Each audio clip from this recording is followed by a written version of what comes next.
Competition math की एक और वीडियो के अंदर आपका स्वागत है। आज एक नया आसान और महत्वपूर्ण टॉपिक मिक्सचर या हिंदी में कहें मिश्रण शुरू करेंगे। तो पहले इसका हम बेसिक कंसेप्ट सीख लेते हैं कि मिश्रण क्या होता है, किस तरह से कार्य करता है, कौन कौन से एलिमेंट या पद इसमें हम यूज़ करते हैं। सबसे पहले अभी तक आपने जो क्वेश्चन इससे पहले कभी सोल्व किए होंगे तो आपने देखा होगा एक वैल्यू यहाँ लिखी होती है, एक इस तरफ, फिर यहाँ बीच में हम कुछ लिखते हैं जिसे हम एवरेज कहते हैं, और फिर दो वैल्यू यहाँ भी लिखी होती है। तो ये वैल्यूज़ क्या होती हैं, इनका क्या मतलब होता है, कहाँ से आती हैं, उनको पहले समझ लेते हैं और यही हमारा बेसिक कंसेप्ट होगा। इसमें सबसे ऊपर की लाइन है, जो ऊपर के दोनों ये जो खाने हैं, इनमें हम लिखते हैं मूल्य, या इंग्लिश में कहें प्राइस, क्या रेट है उनका, या हम कई बार मात्रा भी ले लेते हैं, संख्या भी ले लेते हैं। इन सभी का एक ही मतलब होता है। जैसे हम उदाहरण के तौर पर मान लेते हैं कि कोई दुकानदार है, उसके पास दो तरह की चीनी है, ए टाइप की और बी टाइप की। ए टाइप के अंदर उसका रेट है 40 रुपये प्रति किलोग्राम और बी टाइप में है 45 रुपये प्रति किलोग्राम। अब वो कुछ मात्रा इसमें से निकालेगा, कुछ इसमें से निकालेगा और उसको मिक्स करके एक नया मिश्रण तैयार कर देगा। तो हम मान लेते हैं कि उसने तैयार कर लिया जो मिश्रण, उसको उसने बेच दिया 42 रुपये प्रति किलोग्राम। ये जो बीच में आता है, ये जो टर्म होती है, ये हमेशा क्या होती है, औसत होती है। इंग्लिश में कहें हम एवरेज, यानी मीन वैल्यू, बीच की वैल्यू होती है। अब एक चीज़ यहाँ पर आपने हमेशा ध्यान रखनी है कि इस एवरेज का मतलब ये नहीं है कि 40 और 45 को जोड़ के 2 से भाग कर दिया है। एवरेज का मतलब ये है कि ये इससे तो ऊपर होगी, जो छोटा वैल्यू है, छोटा मान है, उससे तो बड़ी होगी और बड़े वाले से छोटी होगी, यानी इन दोनों के बीच में कहीं ना कहीं होगी। 41 हो सकती है, 42, 43, 44, यानी 45 से ज़्यादा नहीं होगी और 40 से कम नहीं होगी। दूसरी चीज़, ये हमेशा अपने आप में 100% होगी, ये जो वैल्यू है। तो दोनों चीज़ें आपने ध्यान रखनी है। इस 100% पर तो कई बार डायरेक्ट क्वेश्चन आते हैं जो कि हम आगे सॉल्व करेंगे। अभी इतना समझ लें कि ये हमेशा एक औसत मान होती है। फिर अगली बार हम लेते हैं तिरछा अंतर, यहाँ जो आएगा तो तिरछे अंतर का मतलब क्रॉस, 40 और 42 के बीच कितना अंतर है उसको हम दूसरी तरफ लिखते हैं, तो इनके बीच 2 का अंतर है। और 45 और 42 के बीच कितना अंतर है, 3 का अंतर है, तो वो हम इस तरफ लिखेंगे। ये जो नीचे 3 और 2 आया है, ये हमेशा क्या होगा, हिंदी में कहें तो अनुपात होगा, इंग्लिश में कहें तो रेशियो होगा। किसका, ये जो हमने कितना कितना इसमें से मिश्रण निकाला है उसका अनुपात होगा, उसी क्वांटिटी का। तो 3:2 ये हमारा फाइनल आंसर भी हो जाएगा। क्वेश्चन अब किस तरह बनेगा कि एक व्यापारी के पास 40 और 45 रुपये वाली किलो वाली 2 तरह की चीनी है, उसको उसने किस अनुपात में मिलाए ताकि उसका जो मिश्रण है वो 42 रुपये प्रति किलो बनकर तैयार हो जाए, जिसे वह बेच सके। तो इसका आंसर हो जाएगा कि जो ए तरह की चीनी है वो तो उसने 3 अनुपात मिलानी होगी और बी तरह की 2 अनुपात मिलाना होगा। तो अब उम्मीद करता हूँ कि आप ये जो इतने टर्म हैं ये आप समझ गए होंगे। अब इस पर आधारित कुछ एक बिल्कुल आसान और सिंपल क्वेश्चन देखते हैं। तो मिश्रण टॉपिक में हमारा पहला क्वेश्चन है कि सोना यानी गोल्ड पानी की तुलना में 19 गुना भारी है तथा तांबा 9 गुना भारी है। इन धातुओं को किस अनुपात में मिलाया जाए ताकि नई धातु, जो नया मिश्रण बनेगा, वो पानी से 15 गुना भारी हो। तो क्वेश्चन इसके डिटेल हमने पहले, यानी अप्रोच, जो बेसिक अप्रोच है वो सीख ली है। अब सीधा सोल्व करेंगे। तो एक तरफ तो हम लिखते हैं गोल्ड, दूसरी तरफ कॉपर यानी तांबा, और इनका पानी के साथ कंपेरिजन हमें दे दिया है कि सोना तो 19 गुना भारी है और ये 9 गुना भारी है। तो शुरू में हम जो बेसिक चीज़ होती है, जो बेसिक मूल्य होता है, प्राइस होता है, संख्या होती है या वज़न, जो भी मात्रा, संख्याएं, सभी हमने ऊपर की तरफ लिखनी होगी। बीच में हम लेते हैं हमेशा औसत, एवरेज। अब एवरेज के अंदर इसने क्या कहा है कि इन धातुओं को किस अनुपात में मिलाएं, यानी इसमें से कुछ हिस्सा निकालना होगा और इसमें से कुछ हिस्सा निकालना होगा, फिर नई धातु बनेगी, उन दोनों को मिलाएंगे, वो पानी से 15 गुना भारी होगी। तो औसत क्या हो जाएगा इनका, 15 हो जाएगा।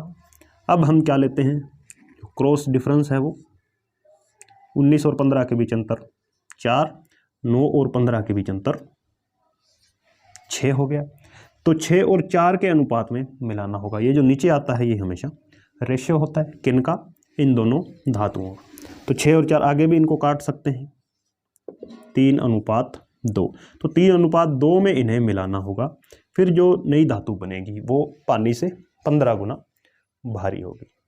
इसी टाइप में अगला प्रश्न है, 12,000 विद्यार्थियों ने एक परीक्षा दी, 50% लड़के और 70% लड़कियों ने परीक्षा पास की। यदि कुल 60% परीक्षार्थी पास हुए तो परीक्षा में कितने लड़के बैठे थे, यानी अपीयर कितने हुए थे, परीक्षा देने कितने लड़के पहुंचे थे। तो एलिगेशन मेथड में हम एक तरफ बॉयज़ और दूसरी तरफ गर्ल्स लिखेंगे। पास के लिए हमें दे रखे हैं तीनों चीज़ें। तो पहले 50% लड़के पास हुए हैं और लड़कियां हुई हैं 70%। तो ये हमने ऊपर लिख लिया है, दोनों की कितनी कितनी संख्या है। बीच में आता है एवरेज या कुल औसत।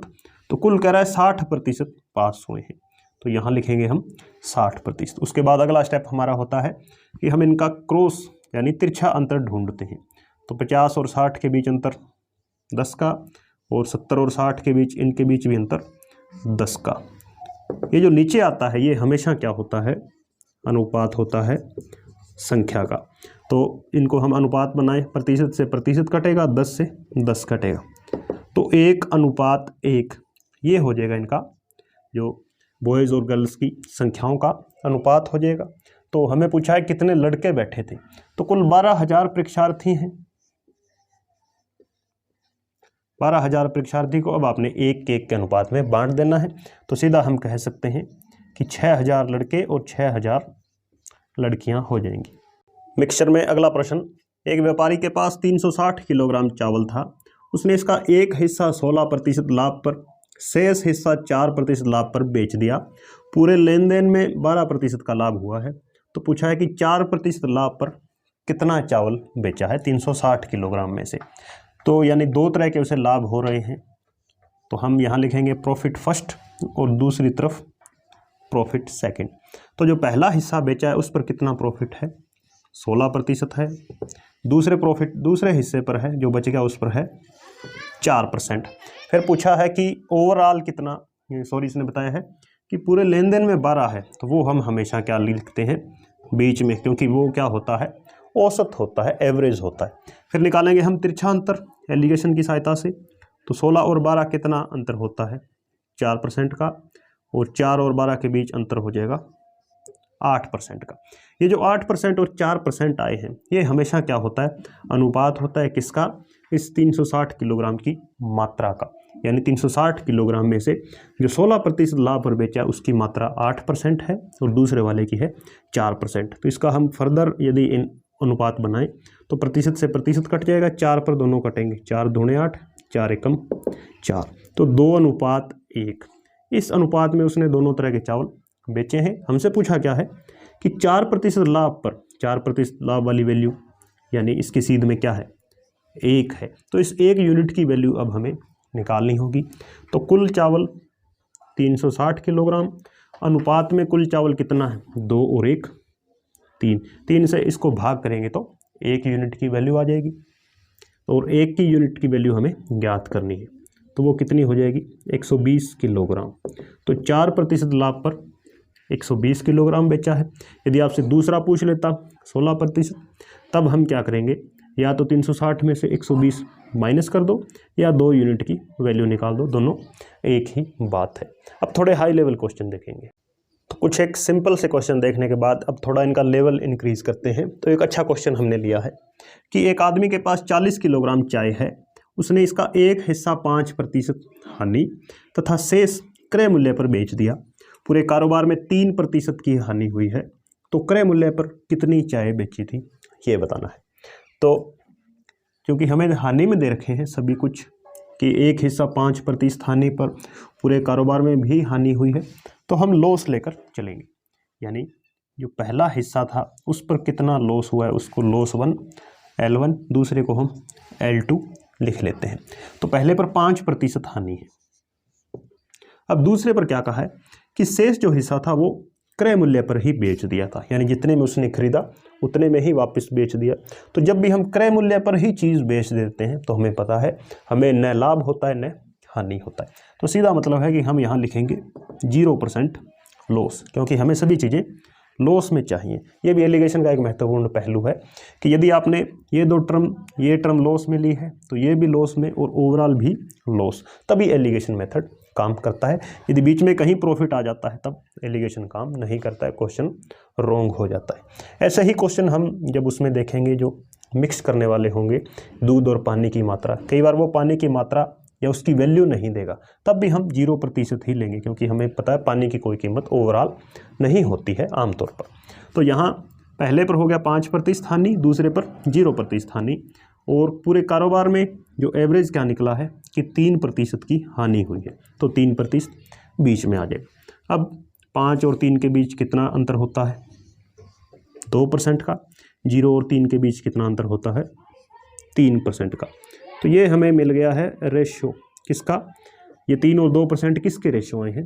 पहली हानि और दूसरी हानि पर बेची गई जो चाय थी उसकी मात्रा का रेशो आ चुका है। यानी नीचे जो आता है ये हमेशा क्वांटिटी का रेशो होता है। तो प्रतिशत से प्रतिशत कैंसिल, अनुपात क्या आ गया? 3:2। पूछा क्या है? क्रय मूल्य पर कितनी चाय बेची है। तो क्रय मूल्य पर जो चाय बेची है उसका वैसे तो जो परसेंटेज है 0 है, लेकिन हमें क्वेश्चन में क्या दिया है कि टोटल 40 किलोग्राम चाय थी, अनुपात में कितनी है? 3 और 2। कितनी होगी? 3 और 2 5, तो 5 8 40। एक यूनिट की वैल्यू क्या आ गई? 8। तो क्रय मूल्य पर बेची गई यूनिट कितनी है? 2 है। तो 8 दूने तो 16 किलोग्राम चाय ये हो जाएगी जो उसने क्रय मूल्य पर बेची है। इसमें हम थोड़े और अच्छे क्वेश्चन लेंगे। अब अगला प्रश्न है, एक व्यक्ति के पास 60 पेन हैं, कुछ पेन 12% लाभ पर तथा शेष 8% हानि पर बेच दिए, कुल मिलाकर 11% लाभ होता है, तो 8% हानि पर कितने पेन बेचे थे। तो एलिगेशन का अच्छा क्वेश्चन है कि एक तरफ तो कुछ पेन बेचे तो उससे 12% प्रॉफिट हुआ, और जो बच गए पेन उन पर उन्हें लॉस होता है, वो है 8%। फिर जब वह औसत निकालता है तो कुल मिलाकर उसे 11% प्रॉफिट होता है। तो यह पूछा है कि 8% पर कितने पेन उसने बेचे हैं लॉस पर। तो एलिगेशन का जो बेसिक नियम होता है वो हम जानते हैं, जो हमने पहले सीखा था कि तीनों चीज़ें या तो होनी चाहिए प्रॉफिट के अंदर या तीनों होनी चाहिए लॉस के अंदर, यानी एक जैसी होनी चाहिए तीनों चीज़ें। फिर हम सीधा तिरछा अंतर निकाल कर इनका रेशो निकाल सकते हैं कि कितने कितने पेन कितने कितने यूनिट बेचे थे। तो इसमें ये तो कह दिया इसने कि 12% प्रॉफिट है, लेकिन ये 8% लॉस हमारे पास आया है, तो इसका हमें कुछ करना होगा, इसको चेंज करना होगा। तो 8% लॉस है, यदि इसे हम नेगेटिव कर दें, यानी इसको ऐसे लिख दें -8% प्रॉफिट, तो वो एक ही बात होगी। यानी किसी वस्तु को हम 100 रुपये की वस्तु को 8% हानि पर बेचें तो हमें पता है हम उसे 92 रुपये में बेच रहे हैं। इसी तरह 100 रुपये की वस्तु को हम यदि -8% लाभ पर बेचें तो भी हम उसे कितने में ही बेचेंगे? 92% ही, 92 रुपये में ही बेचेंगे। कहने का मतलब चाहे तो आप ले लो 8% लॉस या -8% प्रॉफिट, वो बात एक ही होती है। यानी हम कन्वर्ट कर सकते हैं माइनस लगाकर। फिर अब तीनों चीज़ें देख रहे हैं कि प्रॉफिट में हो चुकी है। अब एलिगेशन मेथड डायरेक्ट काम कर जाएगा। 12 और 11 के बीच अंतर हम जानते हैं 1 का होता है, और 11% ये पॉजिटिव है और वो नेगेटिव 8 है। यानी 11 और ये अगर यहाँ 0 होता तो 0 और 11 के बीच 11 का अंतर होता, लेकिन ये 0 से भी 8 कम है, यानी कुल अंतर हो गया इन दोनों के बीच 19% का। अब ये नीचे आ गई है, ये आ गई है अनुपात में वैल्यूज आ चुकी हैं, इनको अनुपात बनाए, प्रतिशत से प्रतिशत कट गया तो 19:1। इस अनुपात में उसने दोनों तरह के पेन बेचे हैं। हमें क्या पूछा है? 8% हानि पर कितने पेन बेचे हैं। तो कुल पेन कितने थे? 60 थे, और यूनिट में कुल पेन कितने हो चुके हैं? 19 और 1 20। एक यूनिट की वैल्यू क्या आ गई? 3 आ गई। 8% हानि वाले की यूनिट क्या है? 1 है, तो 3 एकम 3। तो 3 पेन उसने हानि पर बेचे हैं। यदि लाभ वाला पूछ लेता तो वो हो जाते 57 पेन। इस तरह आपने ध्यान रखना है पहली चीज़ कि सभी टर्म्स या तो प्रॉफिट प्रॉफिट प्रॉफिट हो या सारी लॉस लॉस लॉस में हो, तभी एलिगेशन काम करेगा। यदि आपको ज़रूरत पड़े तो आप इसे माइनस लगाकर कन्वर्ट कर सकते हैं। मिश्रण का एक और महत्वपूर्ण क्वेश्चन, और इसी लैंग्वेज पर ज़्यादा एग्जाम में पूछे जाते हैं। क्वेश्चन क्या है कि 60 रुपये प्रति किलोग्राम और 65 रुपये प्रति किलोग्राम वाली चाय को किस अनुपात में मिलाएं ताकि मिश्रण जो बनेगा उसको 68.2 रुपये प्रति किलोग्राम बेचें तो 10% का मुनाफा हो। तो हमें दे रखा है कि दो तरह की चाय है। पहली चाय है उसका रेट है 60 रुपये पर केजी, दूसरी चाय है उसको हम लिख लेते हैं 65 रुपये प्रति किलोग्राम। फिर कहता है दोनों को मिक्स करेंगे, मिक्स करने के बाद उसको बेचनी है हमें 68.2, और जब 68.2 में बेचेंगे तो 10% का लाभ होगा। तो हमने जो पहले इसका जो बेसिक सीखा था तब उसमें दो चीज़ें आपको बताई थी कि ये जो बीच में हम लिखते हैं ये हमेशा औसत होता है। औसत से तात्पर्य कि एक से तो बड़ा होगा, जो छोटी वैल्यू है, दोनों में छोटी वैल्यू है उससे तो बड़ी होगी और बड़ी वाली वैल्यू से हमेशा छोटी होगी। लेकिन यहाँ पर 68.2 आ गया है और यहाँ बड़ी वैल्यू 65, इसका मतलब ये चीज़ हम नहीं लिख सकते हैं। दूसरी चीज़ आपको बताई थी कि यहाँ जो बीच में औसत लिखते हैं, एवरेज लिखते हैं, वो हमेशा अपने आप में क्या होती है 100% की वैल्यू होती है, 100% का मान होता है। लेकिन क्वेश्चन में क्या कह रहा है कि ये 100% का मान नहीं है, ये क्या है, इसमें 10% प्रॉफिट भी शामिल है। यदि प्रॉफिट लॉस कुछ नहीं होता तब हम 100% ले लेते, यानी अब ये वैल्यू क्या है 110% है, क्योंकि लाभ दे रही है 10% का। यदि हानि होती तब हम 100 में से माइनस कर देते।